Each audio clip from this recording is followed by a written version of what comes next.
السلام علیکم سامعین، 25 شعبان المعظم کی تاریخ شروع ہو چکی ہے۔ 28 مارچ ہے۔ سوشل انڈیا نیوز میں آپ کا خیر مقدم ہے۔ خبر کا عنوان ہے: پاکستان میں سیاسی اتھل پتھل، تحریک عدم اعتماد پیش۔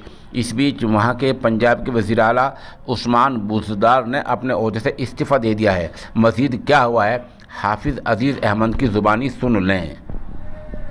محترم ناظرین، السلام علیکم ورحمۃ اللہ وبرکاتہ۔ وزیر اعظم کے خلاف تحریک عدم اعتماد پیش کر دی گئی۔ تفصیلات کے مطابق قومی اسمبلی میں وزیر اعظم عمران خان کے خلاف تحریک عدم اعتماد پیش کر دی گئی ہے، جس کے بعد اجلاس جمعرات تک ملتوی کر دیا گیا۔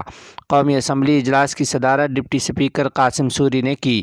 اجلاس کا آغاز تلاوت کلام پاک سے ہوا، جبکہ اس کے بعد قومی ترانہ پڑھا گیا۔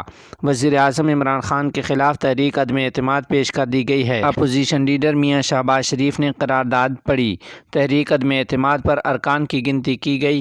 مطلوبہ تعداد پوری ہونے پر تحریک کو پیش کرنے کی اجازت دی گئی ہے۔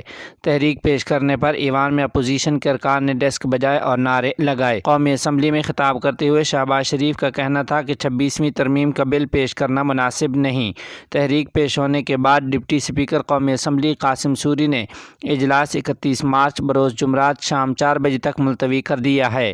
اجلاس میں متحدہ اپوزیشن کے اجلاس میں 160 ممبران شریک ہوئے، جبکہ شاہزین بگٹی کے اپوزیشن میں شامل ہونے کے بعد یہ تعداد 163 ہے۔ جماعت اسلامی کے رکن عبدالاکبر چترالی اپوزیشن کے اجلاس سے غیر حاضر رہے، جبکہ اپوزیشن کے ایک رکن علی وزیر گرفتاری کے باعث شریک نہ ہو سکے۔ اسی طرح پاکستان پیپلز پارٹی کے جام عبدالکریم بیرون ملک ہونے کے باعث شریک نہیں ہو سکے۔ اسپیکر قومی اسمبلی اسد قیصر سے اپوزیشن جماعتوں کے نمائندوں کی ملاقات بھی ہوئی۔ اس میں اسپیکر قومی اسمبلی نے اپوزیشن سے مکالمہ کرتے ہوئے کہا کہ آج عدم اعتماد کی تحریک پیش ہونے کے بعد اجلاس 2 دنوں کے لیے ملتوی ہو جائے گا۔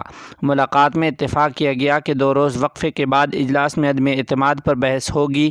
1 ہفتے کے اندر عدم اعتماد پر ووٹنگ ہوگی۔